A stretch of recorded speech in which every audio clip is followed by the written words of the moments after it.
नमस्कार दोस्तों, स्वागत है आपका आज के मुख्य समाचार में, जिसमें सबसे पहली और बड़ी खबर में आपको बताएंगे कि किसानों ने दिखाया शक्ति प्रदर्शन। कृषि कानून के खिलाफ सैकड़ों की संख्या में निकली ट्रैक्टर रैली। दूसरी बड़ी खबर में जिक्र होगा कि येदियुरप्पा की बड़ी मुश्किलें, कैबिनेट विस्तार से नाखुश विधायकों के सुर तल्ख। और तीसरी बड़ी खबर में आपको बताएंगे कि अन्ना हजारे ने किया ऐलान, इस दिन से शुरू करेंगे आमरण अनशन। दोस्तों, हर एक खबर की गहराई में आपको ले जाएंगे, लेकिन उससे पहले अगर आप भी देश के किसानों के साथ खड़े हैं तो आप अभी इस वीडियो को लाइक कीजिए और इस लाल बटन को दबा के इस चैनल को फ्री में सब्सक्राइब करके घंटी बजाकर कमेंट में लिखिए जय हिंद। दोस्तों, रुक करते हैं तमाम बड़ी खबरों की तरफ। किसानों ने दिखाया शक्ति प्रदर्शन। कृषि कानूनों के खिलाफ सैकड़ों की संख्या में निकाली ट्रैक्टर रैली। जी हां दोस्तों, कृषि कानूनों को रद्द करने को लेकर किसानों ने मंगलवार को भूना में ट्रैक्टर यात्रा निकाली। शास्त्री मंडी भूना में सुबह से ही कई गांवों से अलग अलग ट्रैक्टरों के काफिले आने शुरू हो गए थे।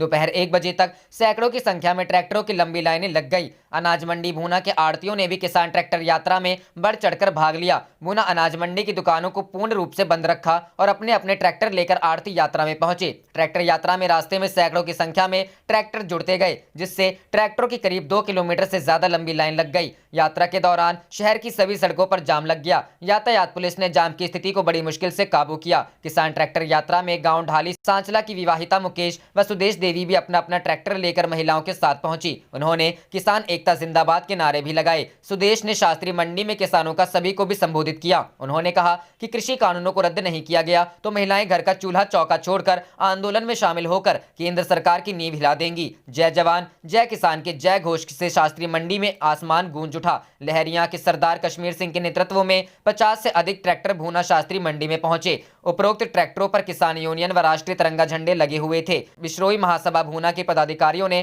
ट्रैक्टर यात्रा में शामिल किसानों के लिए 5 क्विंटल लड्डुओं का प्रसाद वितरित किया। करते हैं अगली खबर की तरफ। येदियुरप्पा की बड़ी मुश्किलें, कैबिनेट विस्तार से नाखुश विधायकों के सुर तल्ख। जी हां दोस्तों, कर्नाटक के मुख्यमंत्री बीएस येदियुरप्पा की मुश्किलें थमने का नाम नहीं ले रही। दरअसल कर्नाटक के बागी विधायकों ने खुलेआम अपनी नाराजगी को जाहिर करना शुरू कर दिया है। इन बागी विधायकों को राज्य सरकार के हाल ही में हुए कैबिनेट विस्तार में कोई मौका नहीं मिला। कुछ वरिष्ठ विधायकों का दावा है कि वे अपनी चिंताओं और दावे को पार्टी के केंद्रीय नेतृत्व के सामने भी रख सकते हैं और मामले में हस्तक्षेप की मांग कर सकते हैं। नाराज विधायकों का मानना है कि हाल ही में हुए कैबिनेट विस्तार में उन्हें इग्नोर किया गया। नाराज नेताओं का दावा है कि कम से कम 14 से 15 विधायक नाराज हैं और बागियों का मानना है कि पूरी कैबिनेट को फिर से बनाया जाना चाहिए और सरकार के 20 महीने पूरे होने पर नए चेहरों को मौका दिया जाना चाहिए। जुलाई 2019 में शपथ लेने वाले येदियुरप्पा मार्च में मुख्यमंत्री के तौर पर अपने मौजूदा कार्यकाल के 20 महीने पूरे करेंगे। हालांकि नाराज विधायक ये नहीं कह रहे हैं कि मुख्यमंत्री को बदला जाना चाहिए, बल्कि वे चाहते हैं कि उनकी चिंताओं का निराकरण हो और उनकी योजना इस बारे में केंद्रीय नेतृत्व से मुलाकात करने की है। सेंट्रल कर्नाटक के चित्रदुर्ग से 6 बार के विधायक जीएस थिप्पारेड्डी ने मंगलवार को कहा कि उनके जिले को हमेशा इग्नोर किया गया है। उन्होंने कहा, मैंने न जाने कितनी बार ये बात कही होगी, हमारी 3 बार सरकार बन चुकी है, लेकिन हर बार वही कुछ विधायकों का समूह मंत्री बन जाता है। अगर उनकी परफॉर्मेंस को देखें तो कैबिनेट में बदलाव होना चाहिए। अगर आप दूसरों को मौका देते हैं तो सरकार और पार्टी की लोकप्रियता में इजाफा होगा। इसके बाद ही आप अगले चुनाव में 150 सीटें जीत सकते हो, जैसा कि सेंट्रल लीडरशिप का लक्ष्य है। रायचूर से विधायक शिवाना गौड़ा नायक ने कहा, हमारी मांग जायज है। 14 से 15 विधायक लगातार फोन पर एक दूसरे के साथ संपर्क में हैं। हम जल्द ही बैठक करेंगे और इस पर चर्चा होगी। हमें लगता है कि अपनी चिंताओं पर बात करना गलत नहीं है। सेंट्रल लीडरशिप को इससे अवगत कराएंगे और उनके सामने मुद्दे को रखा जाएगा। उन्होंने कहा कि अगर प्रत्येक जिले को भी प्रतिनिधित्व दिया जाता तो इन विधायकों को मौका मिल सकता था। जैसा ही इन विधायकों ने सार्वजनिक रूप से बोलना शुरू किया, येदियुरप्पा ने डैमेज कंट्रोल करने के लिए अपने खासमखास नेता को नाराज विधायकों से मिलने के लिए भेजा, ताकि किसी भी तरह की असहज स्थिति आकार ना लेने पाए।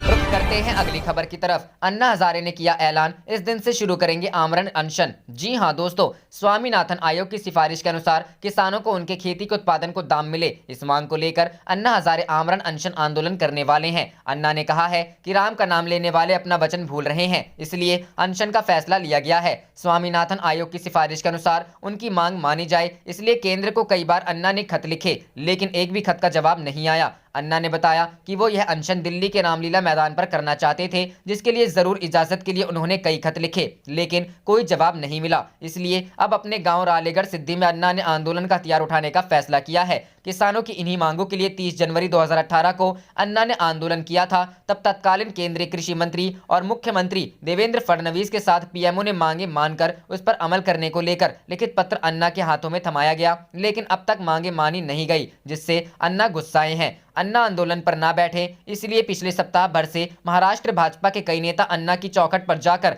खाली हाथ वापस आ चुके हैं। अन्ना ने ऐलान किया है कि अब कोई भी नेता आकर मिले, लेकिन आंदोलन अब पीछे नहीं लिया जाएगा।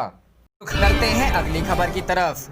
बिहार में अपराध पर तेजस्वी तल्ख तेवर, कहा 1 माह में लॉ एंड ऑर्डर ना सुधरा तो राष्ट्रपति के सामने परेड। जी हां दोस्तों, बिहार में अपराध को लेकर नेता प्रतिपक्ष तेजस्वी प्रसाद यादव लगातार नीतीश सरकार पर हमलावर बने हुए हैं। प्रदेश की कानून व्यवस्था को लेकर उन्होंने सोमवार को राज्यपाल फागू चौहान से मुलाकात कर उन्हें ज्ञापन सौंपा, जिसमें राज्य सरकार को बर्खास्त करने की अनुशंसा राष्ट्रपति से करने की मांग की। राज्यपाल से मुलाकात के बाद तेजस्वी ने आरोप लगाया कि सड़क छोड़िए, अब तो लोगों को घर में भी डर लगने लगा है। कहा कि सरकार के पास लॉ एंड ऑर्डर ठीक करने के लिए 1 महीने का समय है, वरना महागठबंधन के सारे विधायक राष्ट्रपति के सामने परेड करेंगे। आरोप लगाया कि 5-6 दिन बीत जाने पर भी रुपेश हत्याकांड में पुलिस के हाथ खाली हैं। सवाल किया गया कि मुजफ्फरपुर बालिका गृहकांड की तरह पुलिस दोषियों को बचाने के काम तो नहीं कर रही। कहा कि अपराध से पूरे बिहार में लोग सहमे हुए हैं। नेता प्रतिपक्ष ने कहा कि मुख्यमंत्री कानून व्यवस्था के सवाल पर 2005 से पहले के शासन का हवाला देते हैं। उन्होंने कहा कि बिहार पुलिस की आधिकारिक वेबसाइट पर 2004 में अपराध के कुल 1,15,216 मामले दर्ज हुए थे, जबकि इनके शासनकाल के 15 वर्षों बाद अर्थात 2019 में अपराध के आंकड़े बढ़कर 2,69,096 हो गए हैं। उन्होंने कहा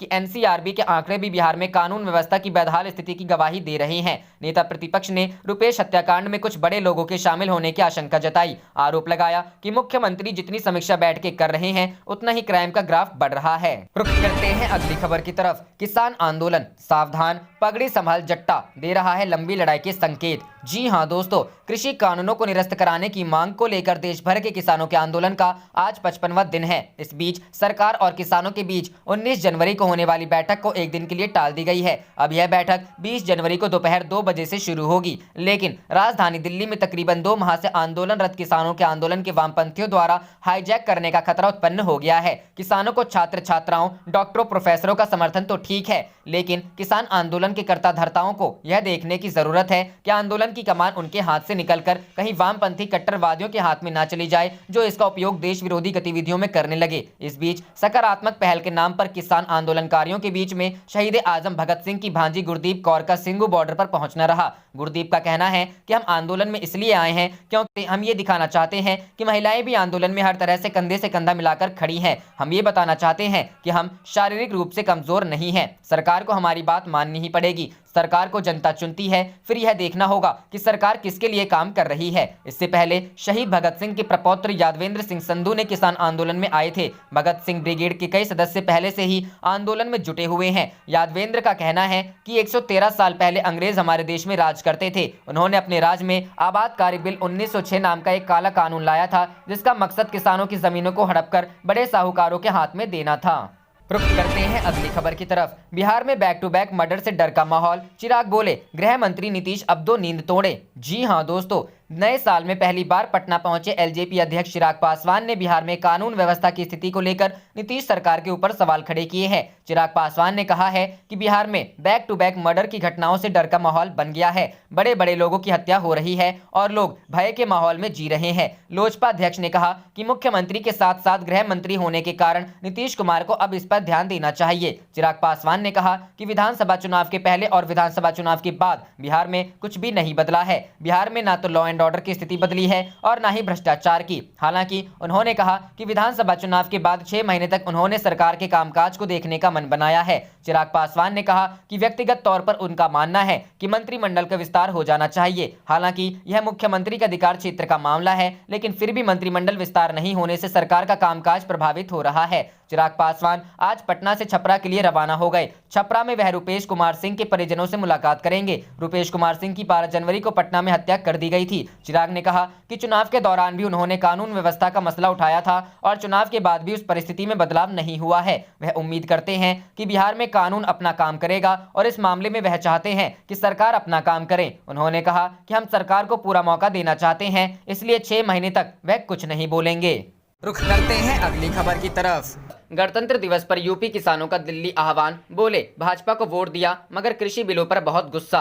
जी हां दोस्तों, पिछले 53 दिन से देश भर से आए किसान दिल्ली से सटे अलग अलग सीमाओं पर डटे हुए हैं। आंदोलन कर रहे किसान सरकार द्वारा पारित किए गए तीनों कृषि कानूनों को रद्द करने की मांग पर अड़े हैं। वहीं इन सब के बीच किसानों ने 26 जनवरी को दिल्ली के भीतर ट्रैक्टर परेड करने का लक्ष्य है, जिसको लेकर सरगर्मियां भी काफी तेज हो गई हैं। यूपी के किसानों ने ट्रैक्टर रैली को लेकर कहा है कि हम गणतंत्र दिवस के दिन दिल्ली पहुंचेंगे। साथ ही उन्होंने कहा कि हमने लोकसभा के चुनाव में भाजपा को वोट भी दिया था, लेकिन कृषि कानूनों को लेकर हमें बहुत गुस्सा है। उत्तर प्रदेश से ही आने वाले किसान नेता राकेश टिकैत पिछले कुछ दिनों से ट्रैक्टर मार्च की तैयारियों में जुटे हुए हैं। टिकैत ने कहा है कि 26 जनवरी को होने वाला ट्रैक्टर परेड इतिहास के पन्नों में दर्ज हो जाएगा। इंडियन एक्सप्रेस की एक खबर के मुताबिक राकेश टिकैत के गांव सिसौली में भी लोगों ने ट्रैक्टर मार्च को लेकर तैयारियां शुरू कर दी हैं। सिसौली के किसानों ने इंडियन एक्सप्रेस को बताया कि हमारे गांव में करीब 11,000 वोटर हैं, जिसमें 8,000 वोट 2019 के लोकसभा चुनाव में भाजपा को मिले थे, लेकिन कृषि कानूनों के मुद्दे पर किसान और पार्टी अलग हैं। साथ ही किसान इनके विरोध में भी हैं। इसके अलावा सोमवार को महिला किसान दिवस के मौके पर आंदोलनों में महिला किसानों ने बढ़ चढ़कर हिस्सा लिया। इस दौरान उन्होंने प्रदर्शन का नेतृत्व भी किया और साथ साथ अन्य जिम्मेदारियों को भी उठाया। इस मौके पर महिला किसान नेता कविता कुरंगती ने बताया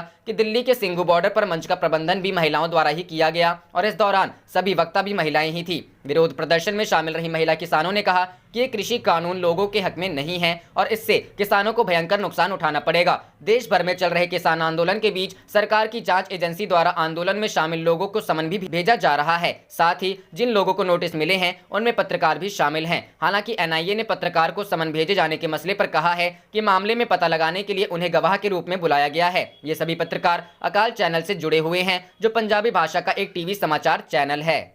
आप देख रहे थे आपका अपना चैनल जय हिंद जय भारत।